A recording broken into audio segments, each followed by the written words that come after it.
Hello and welcome back, wonderful learners. I'm Maria, your German guide, and I am absolutely thrilled to be here with you today for what I believe is one of our most exciting lessons yet. Devendra, are you ready for this? Maria, I'm more than ready. I've been looking forward to this one. We've learned so much about sounds and basic phrases, but I'm really eager to put it all together and actually speak German. That's the spirit, Devendra, and that's exactly what we're going to do. Today, in this capstone episode for Module 1, we're moving beyond individual words and phrases.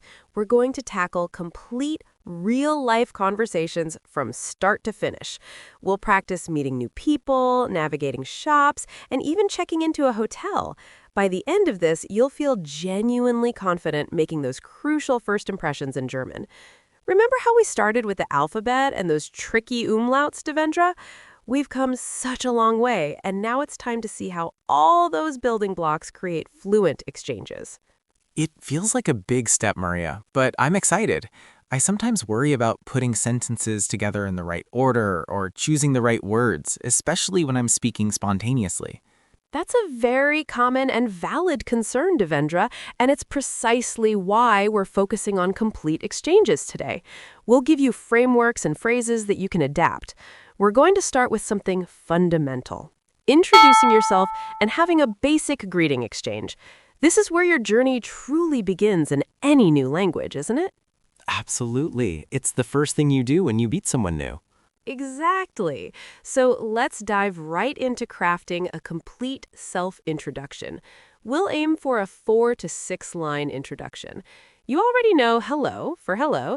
Let's add ich heiße, which means I am called or my name is. Can you try that, Devendra? Ich heiße Maria. Ich heiße Devendra. Very good attempt, Devendra. You got the words right. Now let's refine the pronunciation of heiße. The SZ in German, which looks a bit like a capital B, is actually pronounced like a sharp SS sound, like the SS in kiss. So it's ich heiße. Can you try it again, really emphasizing that SS sound? Heiße, like heiße. Got it. Ich heiße Devendra. Perfect, Devendra. That's it. Much better. Now let's add where you're from. We say ich komme aus, which means I come from or I am from. So for me, it's ich komme aus Deutschland. What about you, Devendra? Where are you from? Ich komme aus Indien. Excellent. You're doing great. Just a tiny refinement for Indian. In German, the I is usually a bit longer, so it's more like Indian. Ich komme aus Indien. But your sentence structure is spot on. And then, if you want to say where you live currently, you can say ich wohne in, which means I live in. So, ich wohne in Berlin. Devendra, can you tell us where you live? Okay. Ich wohne in London. Wonderful. Now let's put it all together for a simple introduction. Hallo, ich heiße Maria. Ich komme aus Deutschland und ich wohne in Berlin. What about you? Give it a go, Devendra. Okay, here goes. Hello, ich heiße Devendra. Ich komme aus Indien und ich wohne in London. Fantastic, Devendra. You just constructed a beautiful, complete self-introduction. Give yourself a pat on the back.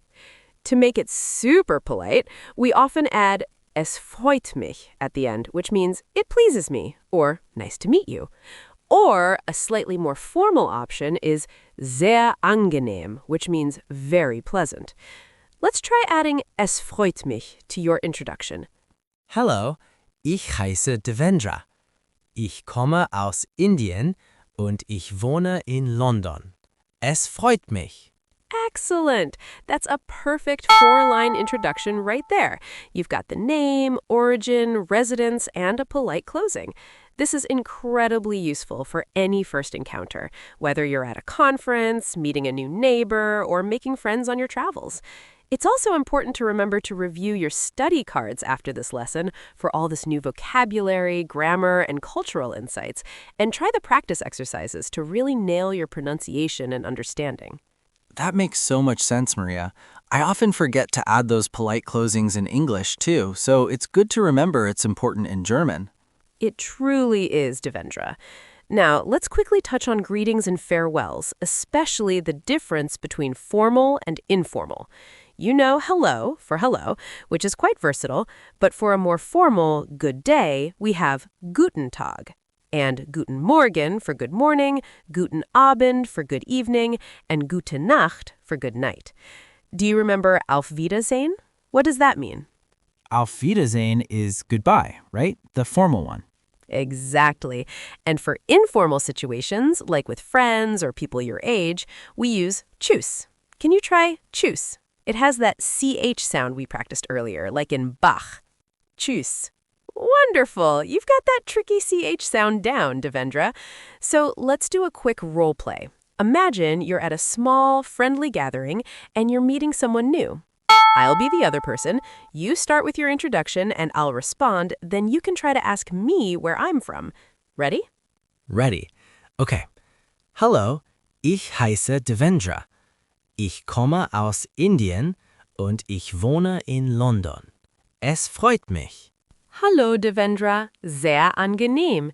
Ich heiße Maria. Ich komme aus Deutschland. Und woher kommen Sie?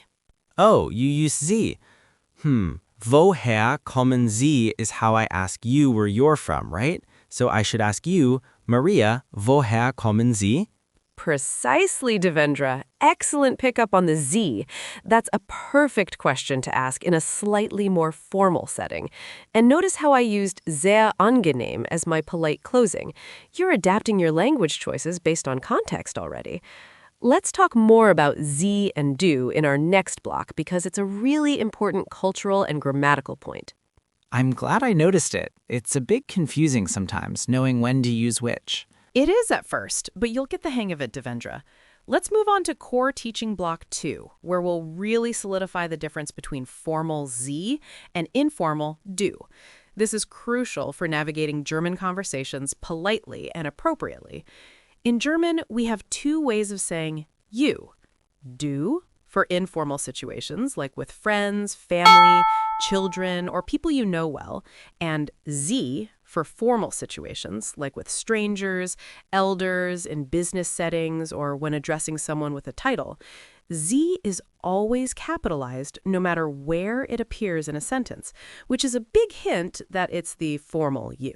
So if I'm checking into a hotel, I should definitely use Sie. Absolutely, Devendra. That's a classic Sie situation. The hotel staff will use Sie with you, and you should use Sie with them. It's a sign of respect. Think of it like this. In English, we used to have thou for informal and you for formal, but thou fell out of common use.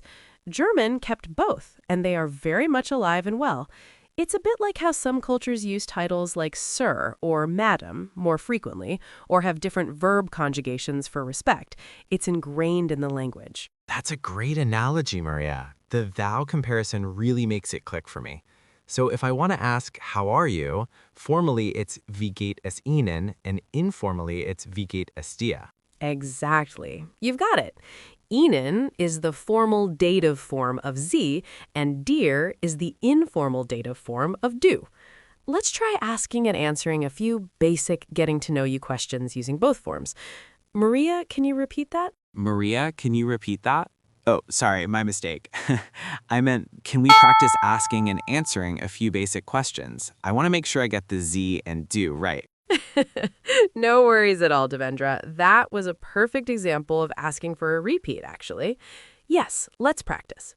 So, to ask, what do you do professionally, or what's your job, we say, was machen Sie beruflich? Formal, or was machst du beruflich? Informal. And to answer, ich bin Student, I am a student, or ich bin Ingenieur, I am an engineer. Devendra, if I ask you formally, was machen Sie beruflich? Ich bin Student. Perfect. Now let's say we've become friends and I'd ask you informally, was machst du beruflich? Then I'd say, ich bin Student. The answer is the same, just the question changes, right? Precisely. The answer often remains the same, but the verb conjugation and the pronoun Sie or du change the question. Another common question is, sprechen Sie Englisch? Do you speak English? Formal. Or sprichst du Englisch? Informal. Can you ask me that, Devendra? Formally. Maria, sprechen Sie Englisch? Ja, ich spreche Englisch. Excellent question, Devendra. You're really mastering the formal address. This distinction between Sie and du is a fantastic segue into our cultural deep dive. It's not just a grammar rule, it's a reflection of German culture. I can see that. It feels like a very respectful way of communicating. It truly is, Devendra. In Germany, the Sie form is the default when you meet someone new, especially an adult. You use it with shopkeepers, doctors, officials, and generally anyone you don't know well or who is older than you.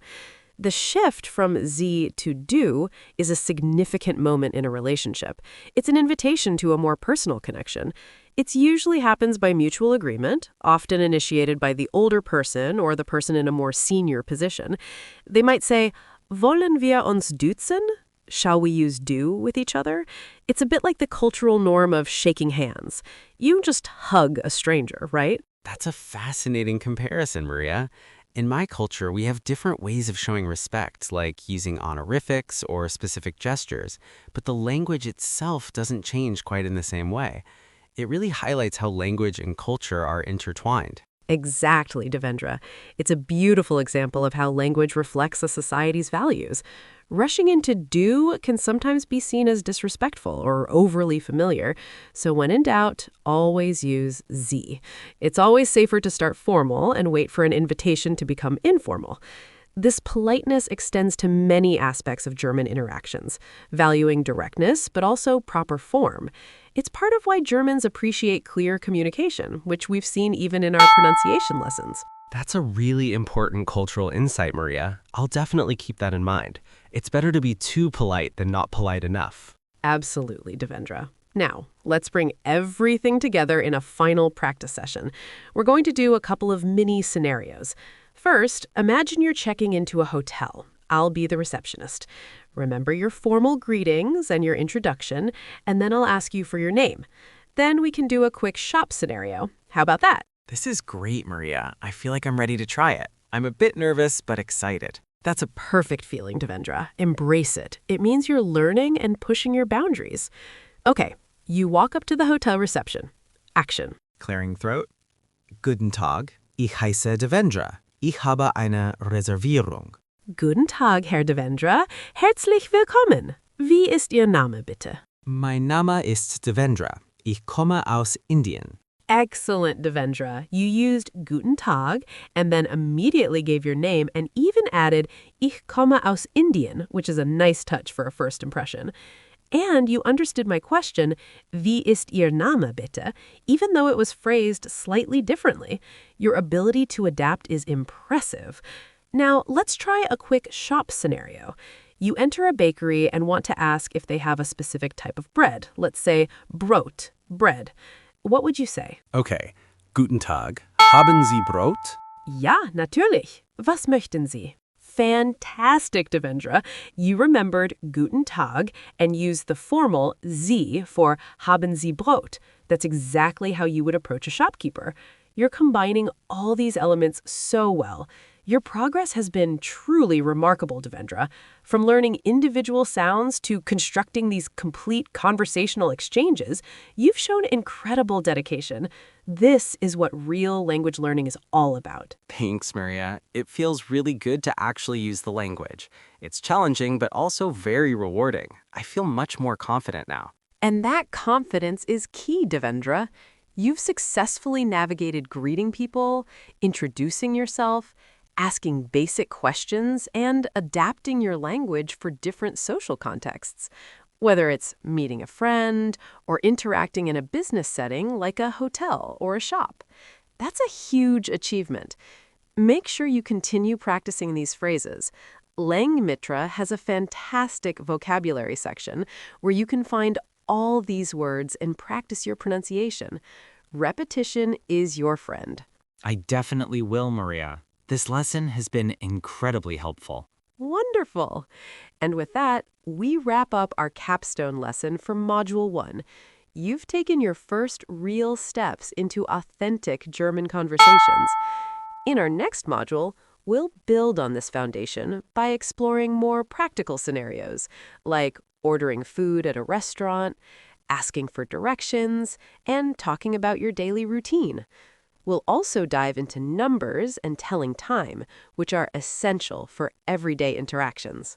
That sounds great. I'm already looking forward to it. Excellent. Keep practicing, keep exploring, and remember that every conversation, no matter how small, is a victory. Thank you for joining me today, Devendra, and thank you all for learning with us. Bis zum nächsten Mal. Until next time. Dankeschön, Luria. Tschüss. Tschüss, Devendra.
One language sets you in a corridor for life. Learn language with podcast. Subscribe.